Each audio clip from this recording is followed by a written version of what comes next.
Hey guys, welcome to Entertainment Talk Nation. This is Rob. It's been a long time. Happy 4th of July. Sorry for the long delay, but I'm here. I'm back to a certain extent, but no promises. I'm just going to do the best I can. But if you want to catch me on a regular basis, you can just catch my streams, which I'll be doing 4 times a week, between here on YouTube and Twitch. But this video, we're going to discuss the spectacular season of Game of Thrones. Season 6 was amazing, and it felt like such a long time coming to see some of the things we finally got to see.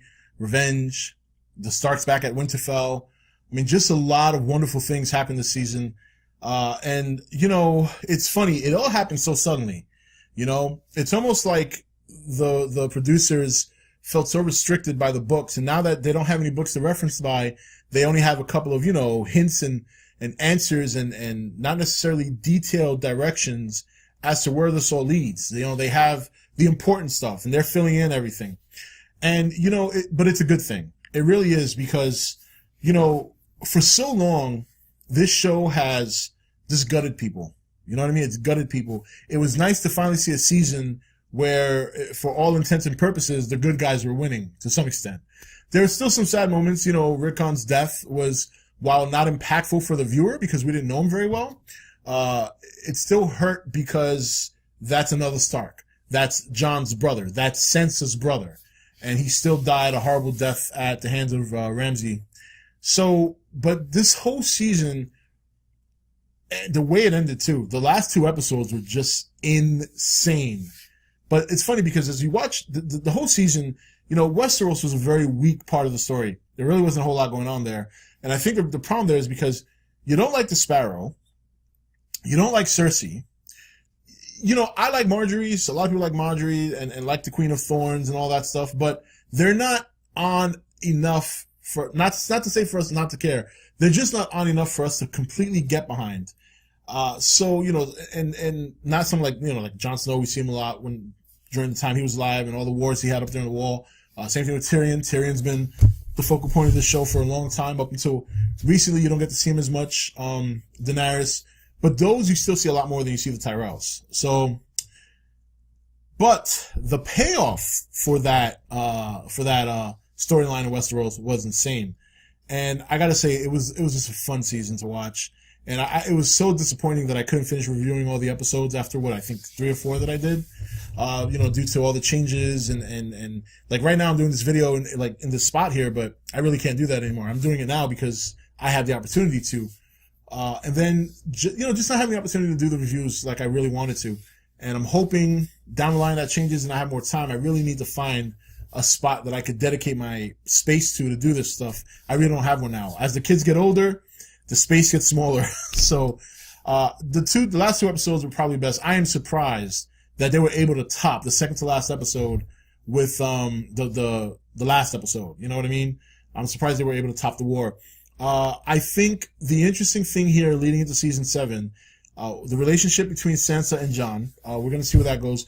I don't think there's quite as much to worry about there as some people think there is. Yes, I think there's going to be some friction.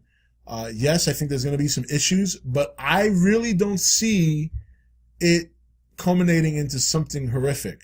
I do think Jon being anointed King of the North is a bad omen. I do think so. And I do feel that as much as I love, and Jon Snow's my favorite, he's always been my favorite character since season 1. And it's disappointing to say this, but I really don't think he's going to make it out alive. I really don't. I don't think Jon is going to end up being the king or ruler or whatever. It's interesting how much the story is about him. When you think about the name of the series, A Song of Fire and Ice, or I think it's The Song of Ice and Fire, whichever, same difference. That's him. That's him. He's Targaryen, he's Stark, Fire and Ice. And, you know, I think that's interesting. I think his story, he's going to make the difference as to the White Walkers getting destroyed. I think he'll make a difference as to who ends up on the throne. But I think when it's all said and done, he's going to die, but he'll die a hero. He'll die the greatest hero ever to live in the 7 Kingdoms and in Essos. So I really think that that's his role. Who's going to end up with the throne? Right now you can say Daenerys is the favorite, but I don't see her coming to Westeros to go to war with Cersei with the same army she's going with now. I really think she's going to hit a lot of roadblocks. They're going to cut into that army. The White Walkers, I think, are one. If we know Daenerys, if she's going to want to take her crown and her throne, she's going to want to protect her people, and she's not going to try and prioritize the crown over protecting them first. A good ruler and a good leader will take care of the priorities before worrying about their own clout. And I think when Daenerys comes to Westeros and she realizes the threat up north, I think she'll band together with Jon to stop that threat. Cersei will stay back and let their asses get weakened.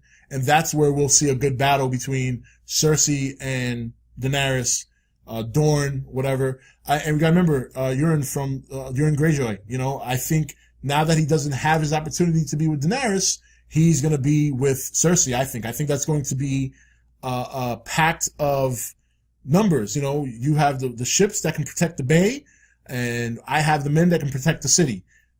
They're going to be coming in on ships from Dorne, from, Daenerys. The men from the north are going to be coming in on ground. I can handle them. It's going to be a union of military power to protect her position on the throne. That's my prediction. That's what I think.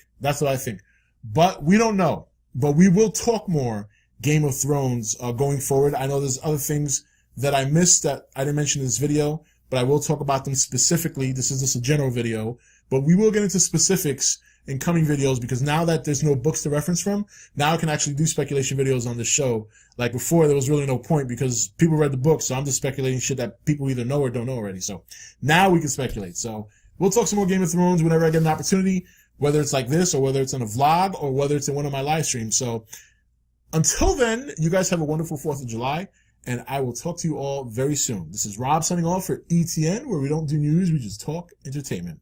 Take it easy. Thank you for watching ETN. Don't forget to subscribe and join the Nation Facebook page. You're watching ETN. Share and subscribe. Hey guys, welcome to Entertainment Talk Nation. This is Rob. It's been a long time. Happy 4th of July. Sorry for the long delay, but I'm here. I'm back to a certain extent, but no promises. I'm just going to do the best I can. But if you want to catch me on a regular basis, you can just catch my streams, which I'll be doing 4 times a week, between here on YouTube and Twitch. But this video, we're going to discuss the spectacular season of Game of Thrones. Season 6 was amazing, and it felt like such a long time coming to see some of the things we finally got to see. Revenge, the Starks back at Winterfell. I mean, just a lot of wonderful things happened this season. And, it's funny. It all happened so suddenly. It's almost like the producers felt so restricted by the books. And now that they don't have any books to reference by, they only have a couple of, hints and